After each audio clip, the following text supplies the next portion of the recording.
नमस्कार मित्रों, दूरस्थ एवं मुक्त शिक्षा और संस्कृति की आवाज ये है उत्तराखंड मुक्त विश्वविद्यालय का community radio hello Haldwani 91.2 megahertz की तरंगों पर आप इस रेडियो को सुन पा रहे हैं। दोस्तों, हमारे साथ मौजूद हैं इस वक्त स्टूडियो में उत्तराखंड ग्रामीण बैंक से सेवानिवृत्त हुए अभी हाल ही में महेंद्र सिंह बिष्ट जी हमारे साथ मौजूद हैं, जो कि सहायक महाप्रबंधक के पद से अभी जून में ही सेवानिवृत्त हुए हैं। महेंद्र जी, आपका बहुत बहुत स्वागत है हमारे इस कार्यक्रम में। धन्यवाद। सभी जो सुनने वाले हैं उनको मेरा नमस्कार। तो दोस्तों, आज हम उत्तराखंड ग्रामीण बैंक की जो यात्रा है उस जर्नी को हम समझेंगे कि कब ये शुरुआत हुई इन बैंकों के खुलने की और क्या वजह थी, क्या मकसद था और आज वो मकसद कितना फुलफिल हो पा रहा है और कौन कौन सी योजनाएं जो है वो गांव के लिए बैंक की हैं। तो महेंद्र जी, मैं चाहूंगी कि आप शुरुआत से बताएं कि क्या कब ये खुले हैं ग्रामीण बैंक। धन्यवाद सुनीता जी। सभी सुनने वालों को मेरा बहुत बहुत नमस्कार।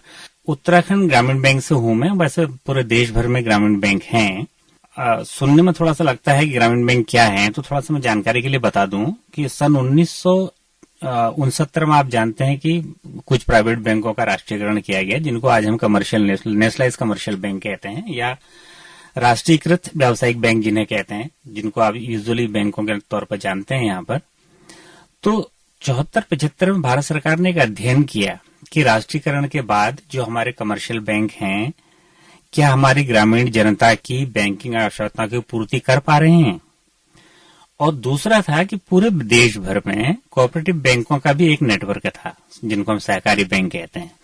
उनके होने के बावजूद भी क्या कमर्शियल बैंकिंग की सुविधाएं मिल पा रही हैं। तो ये देखा गया, जो अध्ययन किया गया उसमें यह आया कि जो कमर्शियल बैंक हैं, जिसको हम नेशनलाइज कमर्शियल बैंक कहते हैं, उनकी एस्टेब्लिशमेंट कॉस्ट ज्यादा है। हालांकि वो प्रोफेशनल हैं, बैंक अच्छा काम कर रहे थे, लेकिन गांव में उनका प्रसार नहीं हो पाया। एक तो उनकी इंक्लिनेशन जिसे कहते हैं ना, प्रवृत्ति, वो शहर केंद्रित थी। और दूसरा उनका जो कॉस्ट ऑफ एस्टेब्लिशमेंट जिसको हम कहते हैं कि स्थापना का जो खर्च था वो ज्यादा था। और दूसरा था कि ग्रामीण परिवेश से नहीं आते थे, तो उनका जुड़ाव गांवों में थोड़ा कम था। और जो कोऑपरेटिव बैंक थे, जो पहले से मौजूद थे देश भर में, हर गांव में उनकी उपस्थिति भी थी, लगभग सभी गांव में उपस्थिति थी, उनके अंदर बैंकिंग का प्रोफेशनलिज्म का अभाव पाया गया अध्ययन के हिसाब से। सहकारी बैंकों में उसमें कुछ जो अध्ययन किया गया तो उसमें पाया कि जो बैंकिंग की मूल आवश्यकताएं हैं उनको किसी वजह से कोऑपरेटिव बैंक पूरा नहीं कर पा रहे हैं, और जो कमर्शियल बैंक हैं वो उसको कर नहीं पा रहे हैं। तो ये माना सरकार ने कि एक ऐसा हमारे पास स्ट्रक्चर होना चाहिए बैंकिंग का, जो गांव में कमर्शियल बैंक की तरह जिनमें प्रोफेशनलिज्म हो, यानी कि व्यावसायिक दृष्टिकोण हो, और जो कोऑपरेटिव बैंकों की तरह जिनमें लोकल फील हो, स्थानीय टच हो जिसमें। और वो हमारे जो छोटे किसान हैं, छोटे किसान अक्सर कहा जाता है छोटे और सीमांत किसान, उसके परिभाषा में नहीं जाएंगे, छोटे किसान ऐसे करके जाते हैं। और ग्रामीण दस्तकार हैं, भूमिहीन लोग हैं, गांव में छोटे मोटे धंधे करने वाले हैं, उनके लिए इंस्टीट्यूशनल फाइनेंस की पहुंच, और थोड़ा बहुत भारी भरकम शब्द लगता है, मतलब कि ऐसा है कि उनको एक ऐसा सिस्टम हो जो उनकी वित्तीय जरूरतों को पूरा कर सके। ऐसा एक सिस्टम होना चाहिए, ये मान करके एक अध्यादेश के जरिए 1975 में ग्रामीण बैंकों की स्थापना की गई। फिर 2 अक्टूबर 1976 को ये इसका अधिनियम बना, जिसको ग्रामीण बैंक अधिनियम कहते हैं। तब से बैंक भारत भर में ग्रामीण बैंक बनने शुरू हुए। तो शुरुआत में 5 बैंक बने, फिर कालांतर में इनकी संख्या 100 से ज्यादा हो गई थी पूरे देश भर में। पहले शुरुआत में जो 1976 में 5 बैंक बने, फिर इनकी संख्या पूरे देश भर में 196 हो गई।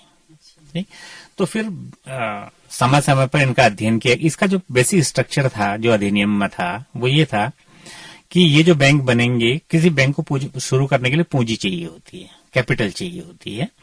तो ऐसा सिस्टम बनाया गया कि इसमें 50% शेयर केंद्र सरकार के होंगे, यानी कि भारत सरकार के होंगे। जो पूंजी बनेगी उसको हम पेड अप कैपिटल कहते हैं, थोड़ा और सब विस्तार से कहते हैं ऑथराइज कैपिटल कहते हैं। किसी बैंक को चलाने के लिए जो पूंजी चाहिए होती है, ऐसा मान के चलते हैं, उस पूंजी का 50% भाग भारत सरकार का होगा। एक विशेष प्रावधान जोड़ा गया है इसमें कि जिस प्रदेश में होगा ये बैंक, उस प्रदेश सरकार का भी इसमें हिस्सा होगा। तो 15% उस स्टेट गवर्नमेंट के होंगे, जैसे उत्तराखंड में तो उत्तराखंड राज्य सरकार के 15% शेयर होंगे। और फिर इसको चलाने के लिए किसी कमर्शियल बैंक का सहयोग जरूरी था, क्योंकि इसमें प्रोफेशनलिज्म आना था। बैंकिंग की जो सूक्ष्म तरीके होते हैं, मतलब इंफ्रास्ट्रक्चर के तौर पर, उसके लिए दक्ष लोग चाहिए थे। तो उसके लिए कहा कि एक किसी कमर्शियल बैंक के साथ इनको जोड़ा गया, उसको हम स्पॉन्सर्ड बैंक कहते हैं, जिसके द्वारा वो ग्रामीण बैंक स्पॉन्सर्ड है। उसके 35% शेयर, इस तरह से पूंजी बनी। पूंजी मतलब 50% भारत सरकार के, 15% राज्य सरकार के और 35% स्पॉन्सर बैंक के। जैसे उत्तराखंड ग्रामीण बैंक की बात करें तो इसमें 35% शेयर भारतीय स्टेट बैंक के हैं। इस तरह से ग्रामीण बैंक जो पूरी तरह से गवर्नमेंट ओन्ड बैंक हैं। देखिए, इसको ऐसा समझिए कि जिसको हम आज राष्ट्रीयकृत बैंक कहते हैं, उसके नाम से ही लगता है कि पहले ही प्राइवेट बैंक थे, बाद में भारत सरकार ने इनका अंगीकरण कर लिया, यानी कि उनको राष्ट्रीयकृत कर दिया।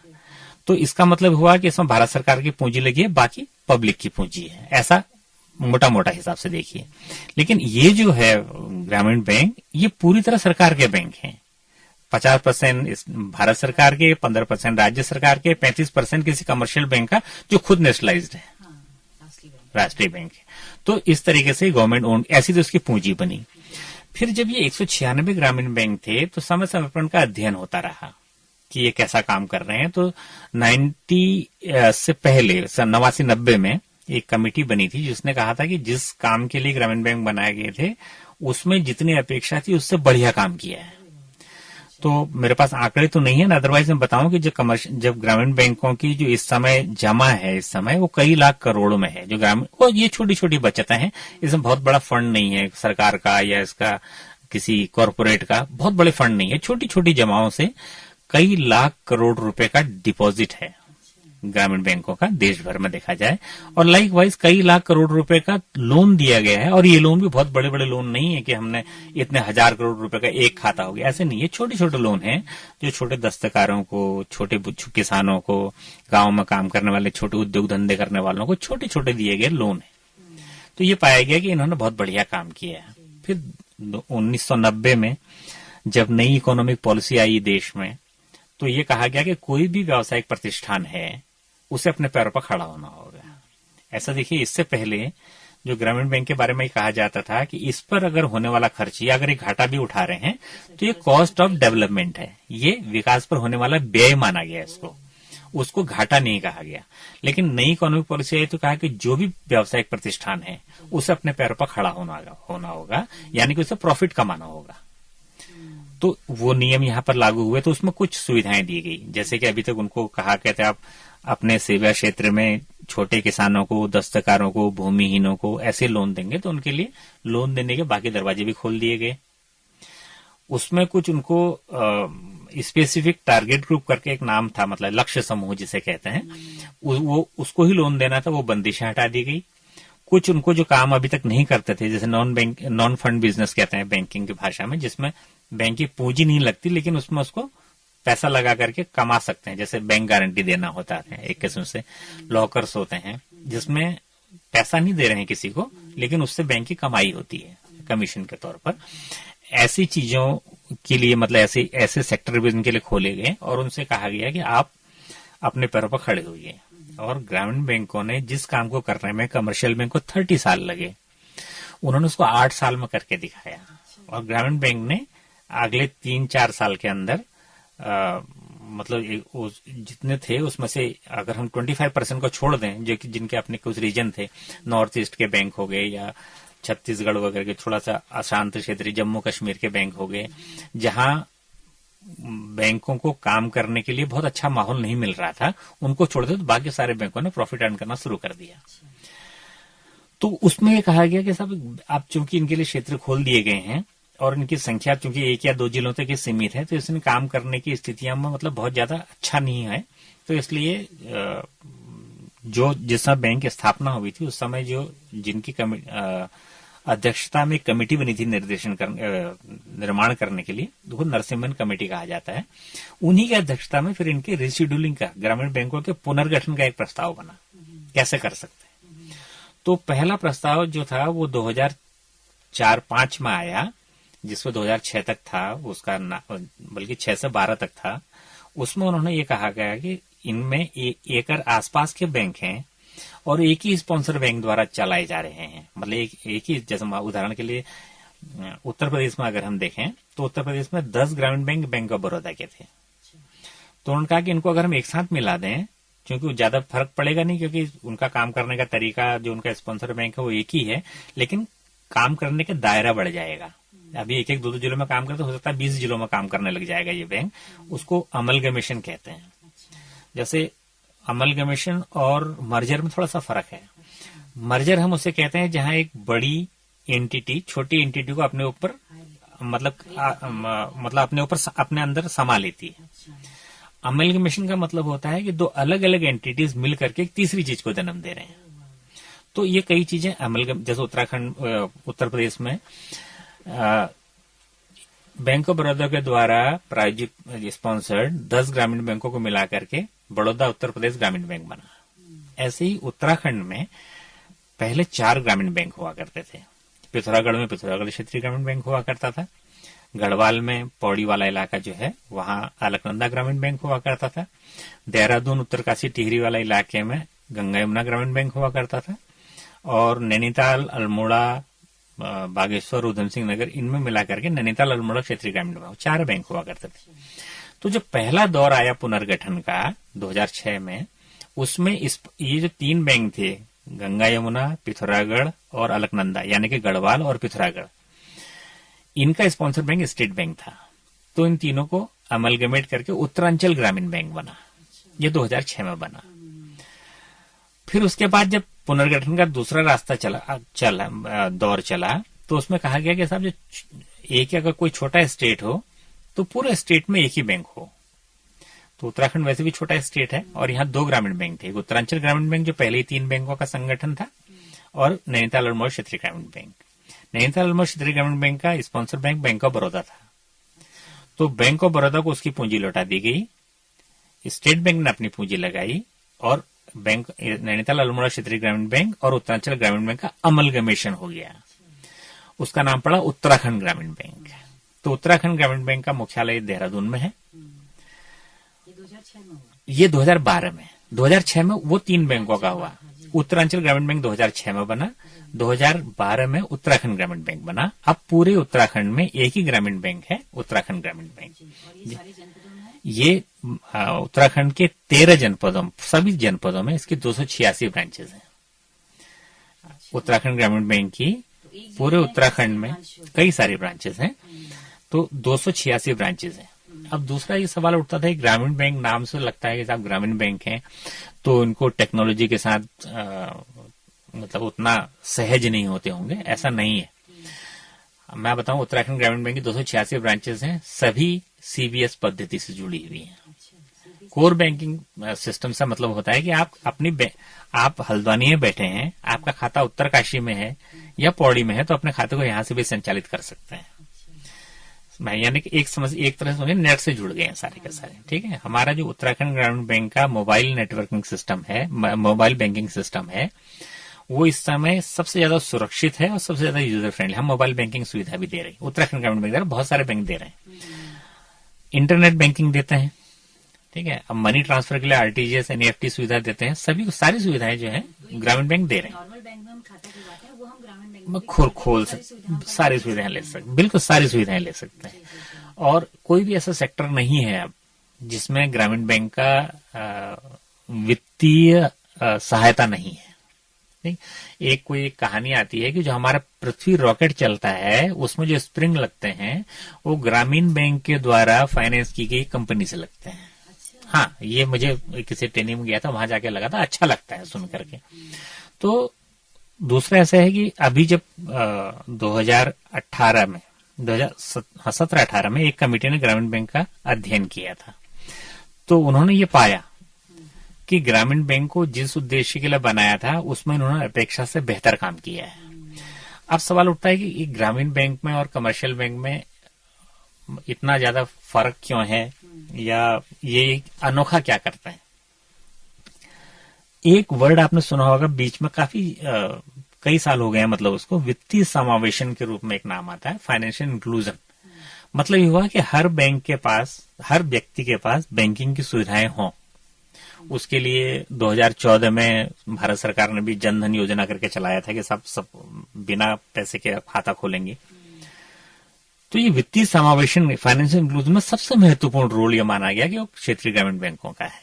वजह फिर वही आई क्योंकि लोकल लोग हैं, उनमें लोकल फील है, और सबसे पहली बात इंक्लिनेशन है गांव में काम करने का। जैसे कहते हैं ना, गांव में काम करने से जो हमारा शहर के लोग हैं, अब कितना सही है कितना गलत है, लेकिन मैंने ऐसा देखा है कि शहर के लोग हैं उनको गांव में रहना या वहां जाके काम करना असुविधाजनक लगता है।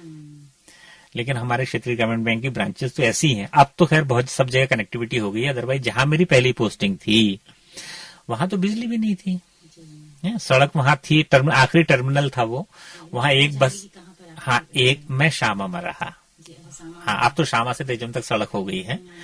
तो एक बस जाती थी शाम के समय, वही बस सुबह लौटती थी, उसके अलावा ट्रांसपोर्ट दूसरा कुछ नहीं होता था। और अगर सड़क टूट गई तो फिर कुछ भी नहीं होता था। तो ऐसी जगहों पर जो है वो काम किया है, बिल्कुल। और आप लोग एसबीआई के कर्मचारी नहीं, हम क्षेत्र अलग, इनकी अलग भर्ती होती है। आजकल तो उसको जो भर्ती होती है उसको बैंकिंग सिलेक्शन रिक्रूटमेंट क्या कहते हैं उसको, मतलब एक जैसे पहले बीएसआरबी बैंकिंग सर्विस रिक्रूटमेंट बोर्ड हुआ करता था, अभी नहीं, सारे बैंकों के लिए वही ग्रामीण बैंकों का भी करता था। मतलब बैंकिंग का लिए भर्ती होने के लिए एक परीक्षा होती है पहले, उसके बाद इंटरव्यू होते हैं। वो सिस्टम पहले भी था, पहले उसको बीएसआरबी कहते थे, बैंकिंग सर्विस रिक्रूटमेंट बोर्ड उसका नाम हुआ करता था। अभी उसका नाम बदल के कुछ और हो गया है, थोड़ी रिकलेक्ट होगा बताऊंगा। ऐसे करके उनकी भर्ती होती है। तो ये उद्देश्य क्या थी जिन उद्देश्यों पे अपेक्षा से ज्यादा खरा ग्रामीण बैंक? हाँ, अपेक्षा ये थी कि दो चीजें बताई मैंने। एक तो फाइनेंशियल इंक्लूजन की, अच्छा फाइनेंशियल इंक्लूजन जब हम कहते हैं ना, थोड़ा सा ये वेग सा वर्ड है, अस्पष्ट सा, इसका मतलब क्या है। जब हम कहते हैं वित्तीय समावेशन, उसके 4 मुख्य कंपोनेंट हैं। पहला बचत, यानी कि आपके पास अगर पैसा है तो उसको बैंक में जमा करें। दूसरा क्रेडिट, जब आपको जरूरत पड़ती है तो आपको बैंक से लोन लेना पड़े, किसी साहूकार से नहीं, किसी अस्पष्ट स्रोतों से नहीं। इंस्टीट्यूशनल फाइनेंस में एक वर्ड कहा था, इसका मतलब किसी संस्था से आपको कर्ज मिले, न कि किसी व्यक्ति से।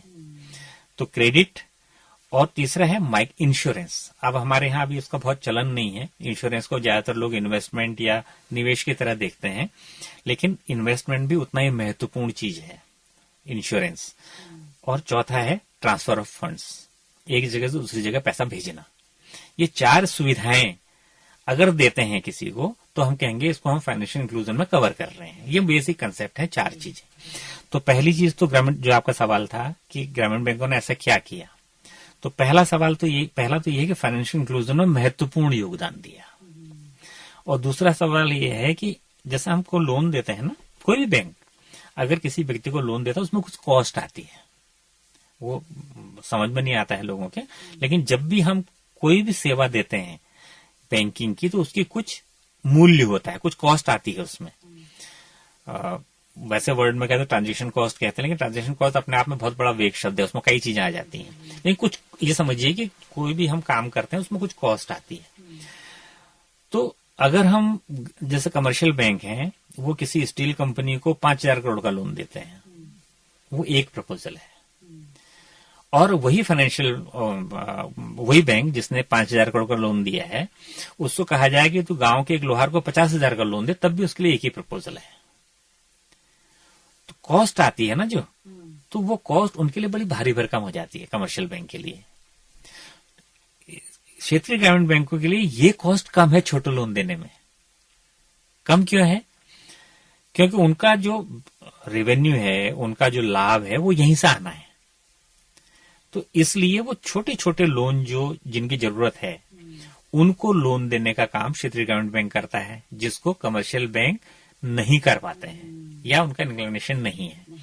और ये कहा गया, अब तो कोऑपरेटिव बैंक में भी धीरे धीरे मैकेनाइजेशन हो रहा है, उनकी भी खुल रहे हैं, लेकिन अभी वो उस स्थिति में नहीं पहुंच पाए हैं, लेकिन चल रहे हैं, बहुत जल्दी आ जाएंगे।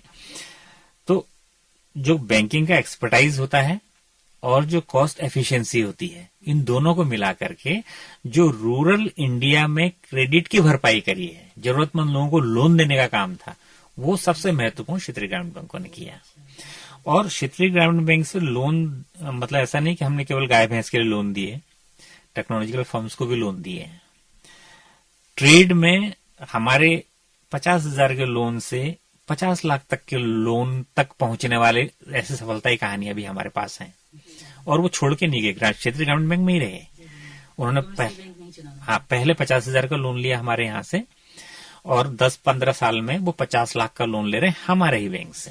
तो ब्याज की दरें क्या ग्रामीण बैंक की कम है? देखिए, पहले शुरुआत में ऐसा था कि ग्रामीण बैंकों के लिए ब्याज की दरें निर्धारित थी कि वो इस % पर लोन देंगे टारगेट ग्रुप को। लेकिन जब न्यू इकोनॉमिक पॉलिसी आई ये, तो उस समय ब्याज दर डीरेगुलेट करी गई। डीरेगुलेट का मतलब हुआ कि बैंक अपने हिसाब से, ये जैसे हम कोई जमा लेते हैं ना, बैंक के पास फंड कहां से आता है, पब्लिक का फंड होता है, हम उसमें उनको इंटरेस्ट देते हैं। एक तो ये हो गया, कॉस्ट ऑफ फंड होगी। फिर उसके बाद उस फंड को अपने पास रख करके हम जब काम करेंगे तो उसमें जो हमारा खर्चा आता है उसको हम मार्जिन कहते हैं। तो cost of fund plus margin, इतना निकाल करके उसके ऊपर हमको लोन देना होता है। तो शुरुआत में इसका नाम हम लोग प्राइम लैंडिंग रेट कहते थे, फिर धीरे धीरे समय बदलता रहा, फिर MCLR नाम आया, फिर मतलब टेक्नोलॉजिकल वर्ड है, मतलब ऐसे बैंक निर्धारित करते हैं। तो वर्तमान समय में जो हम अपने ही नहीं, जितने भी ग्रामीण बैंक हैं उनकी ब्याज दरें और कमर्शियल बैंक की अलग अलग चीजों की ब्याज दरें वो अलग अलग है। तो कम है या नहीं, मतलब हर बैंक की मतलब नहीं, कम्पिटिटिव है, नहीं तो बाजार में रह नहीं पाएगा ना। अब तो ऐसा नहीं है। पहले जैसे हम कहते थे क्षेत्रीय ग्रामीण बैंक जो हैं उनको सरकार प्रोटेक्ट करती है, वो स्थिति तो अब रह नहीं गई है। अब आपने सेल्फ सफिशिएंट होना है। एक समझे ना, हम प्रोडक्ट मतलब 90 के बाद से हालात हाँ, पूरे ही बदल गए। हाँ, जैसा हम कह रहे हैं ना, हम अपना प्रोडक्ट लेके बाजार में जा रहे हैं। बैंकिंग के जितने उत्पाद हैं, डिपॉजिट हो चाहे इंश्योरेंस, उनको प्रोडक्ट ही कहते हैं। अब प्रोडक्ट लेके हम बाजार में जा रहे हैं, हम कह रहे थे हमारा प्रोडक्ट है, हमारा हाउस लोन बहुत बढ़िया है, आप हमसे लीजिए, यही तो कहते हैं। स्टेट बैंक भी कहता है, बैंक ऑफ बड़ौदा भी कहता है, पंजाब नेशनल बैंक भी कहता है। अब कोई बैंक कहेगा मैं आपको हाउसिंग लोन 50 लाख रुपए तक का हाउसिंग लोन लो, मैं आपको 7% में दे दूंगा, और मैं जाके कहूं तो आप मेरे से ले लो 50 लाख लोन, मैं आपको 12% में दूंगा, मेरे पास कौन आएगा? इसलिए रेट ऑफ इंटरेस्ट जो हम बनाते हैं अपने प्रोडक्ट के, वो कम्पिटिटिव रखते हैं। मतलब जैसा बाजार में है, जैसा बाजार में चल रहा है उसी में, हाँ, इसी में हमको काम करना होता है। डिपॉजिट में ऐसा था कि जो बचत का अलग अलग होता है ना, बचत खाते होते हैं, फिर उसके बाद फिक्स डिपॉजिट होता है, रिकरिंग डिपॉजिट होता है। तो रिकरिंग डिपॉजिट और फिक्स डिपॉजिट को हम टाइम डिपॉजिट कहते हैं, और करंट डिपॉजिट और सेविंग बैंक को हम लोग डिमांड डिपॉजिट कहते हैं। तो सेविंग बैंक की दरें जो हम निर्धारित करते रहते हैं, जैसे वर्तमान में इस समय 2.75 से 3% के बीच में है। आप विज्ञापन देखते हैं, कोई कोई बैंक कहता है कि हम 6% तक आपको सेविंग बैंक में इंटरेस्ट देंगे। ठीक है, वो दे सकते हैं, लेकिन 6% पे इंटरेस्ट किसको देंगे? मैं 50 रुपए जमा करने जाऊंगा अपने बैंक में, क्या मेरे को देंगे? उनमें मिनिमम जो बैंक खोलने की जो अकाउंट खोलने की है 25,000 रुपए या 50,000 होगा, उससे ऊपर अकाउंट खोलेंगे। तो ये जो चीज थी ना कि साहब 5 रुपए से भी अकाउंट खुल सकता है, 50 रुपए से भी खुल सकता है, बिना पैसे के भी अकाउंट खुल सकता है, ये चीज था क्षेत्रीय ग्रामीण बैंक के साथ। अभी भी ये बरकरार है ना। अभी 2-3 स्कीमें हमारी चली हैं, मगर चल रही क्या, सरकार की चली है, भारत सरकार की। पहले प्रधानमंत्री जनधन योजना था, जिसमें बिना पैसे के भी अकाउंट खोल सकते थे। हालांकि उसमें कुछ रेस्ट्रिक्शंस हैं। उसको बेसिक सेविंग बैंक अकाउंट कहते हैं कि एक बार में आप 1 लाख से जमा नहीं हो सकता है, और साल भर एक बार में 50,000 जमा नहीं हो सकता, साल भर में 1 लाख से टर्न हो, कुछ रेस्ट्रिक्शंस हैं। लेकिन उसमें क्या था कि उसमें जैसा हम कोई खाता खोलते हैं तो उसमें कस्टमर की डिटेल होती है, उसको हम नो योर कस्टमर कहते हैं, KYC। जिनके बैंक में खाते होंगे वो जानते होंगे कि उनको समय समय बैंक से आता होगा, कृपया अपना KYC अपडेट करें। वो know your customer reserve bank के द्वारा बनाया गया एक नियम है कि अपने कस्टमर की जानकारी आपके पास होनी चाहिए। अब कस्टमर की क्या जानकारी होती है? एक तो मेरा नाम महेंद्र बिष्ट है, तो मैं ही महेंद्र बिष्ट हूं, उसको साबित कैसे करूंगा? तो मेरे पास ऐसा होना जिसमें मेरी फोटो लगी हो और मेरा नाम लिखा हो। वोटर आई कार्ड हो सकता है, वो आधार कार्ड हो सकता है, पासपोर्ट हो सकता है, जिसमें मेरा नाम भी हो और मेरी फोटो भी हो। ये तो हो गया पहचान। दूसरा, मैं रहता कहाँ हूं। तो रहने के लिए मेरे पास राशन कार्ड होगा, अगर मेरे पासपोर्ट में वही पता है जो मेरे निवास है तो पासपोर्ट भी है, आधार कार्ड है। तो ये इनको ये जो होते हैं ये उसमें शिथिल किए गए, उसमें थोड़ा सा रिलैक्स किया गया।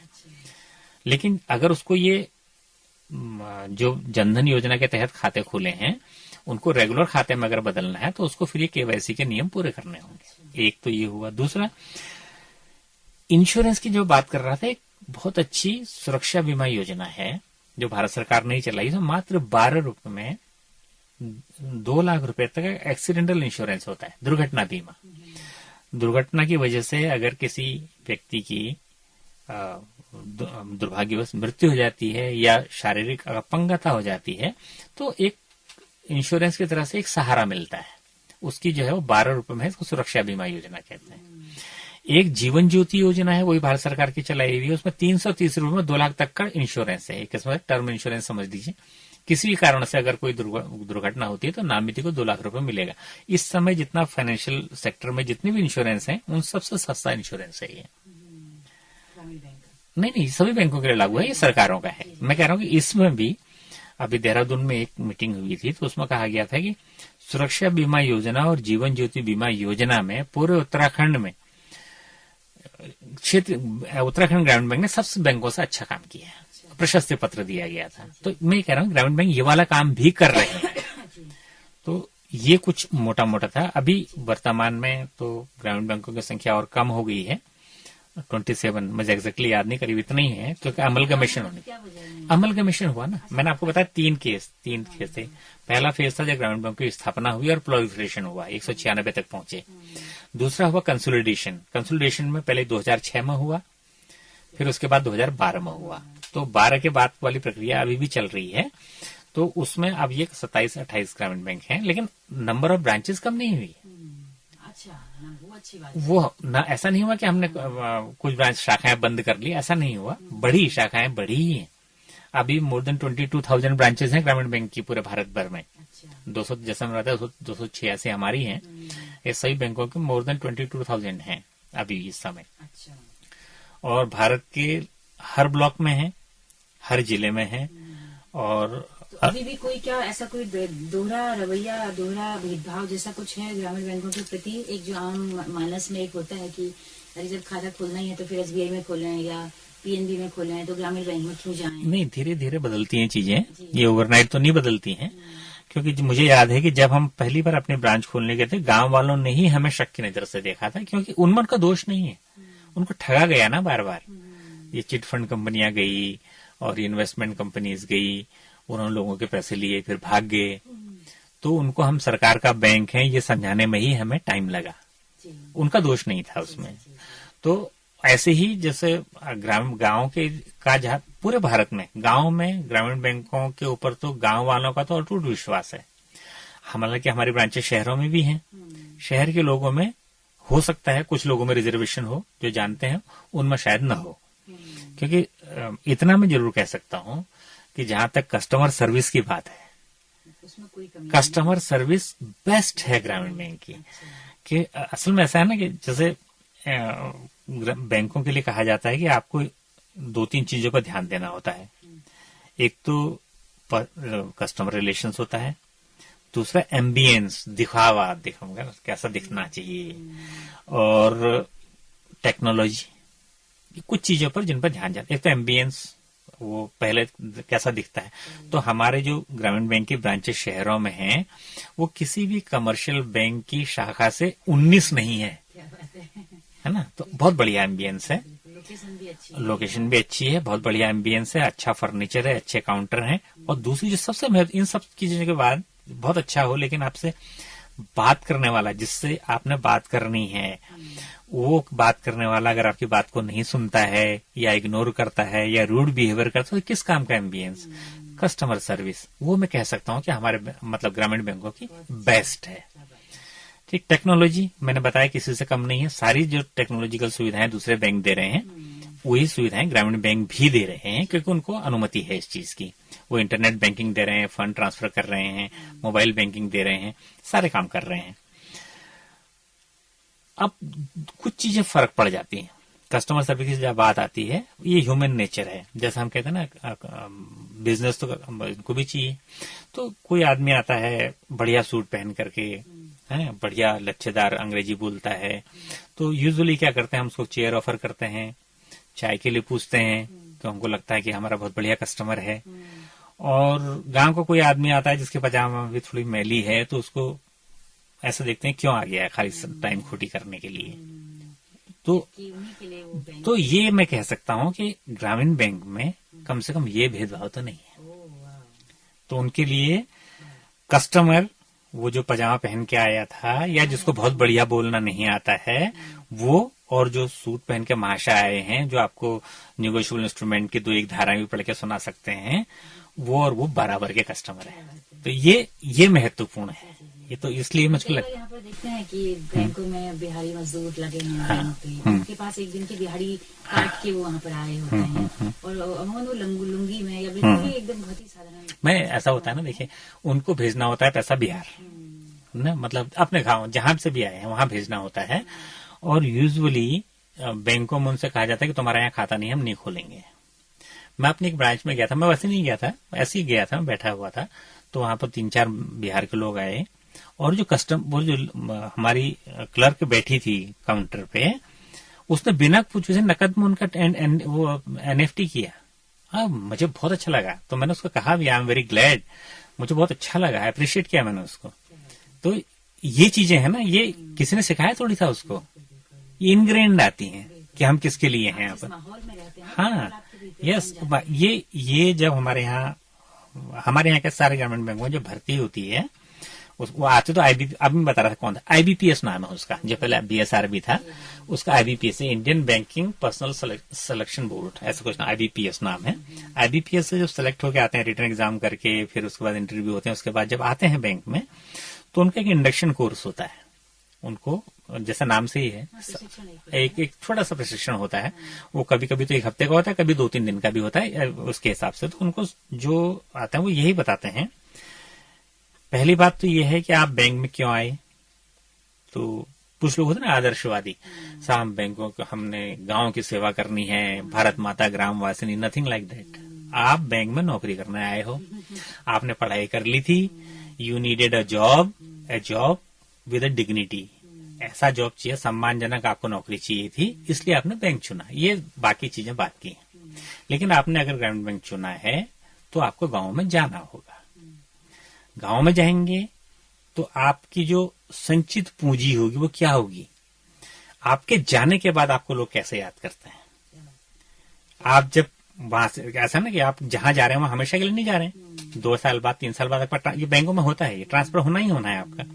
आपके ट्रांसफर के बाद आपको सम्मान के साथ, स्नेह के साथ याद करते हैं, या कहते हैं ये चला गया बबाल कटा, तो वो कमाई है। उसको जो नए बच्चे होते हैं ना, उससे बताया जाता है, जो नए बच्चे आते हैं उनको, उनके अंदर कुछ भी कहें, उम्र दराज लोगों के मुकाबले नए बच्चों में ज्यादा अच्छी भावनाएं होती हैं। तो वो इनका कल लेते हैं। ये रहा कुल मिलाकर। महेंद्र जी, इतनी खूबसूरत बातचीत आपने बताई, इतने सरल शब्दों में।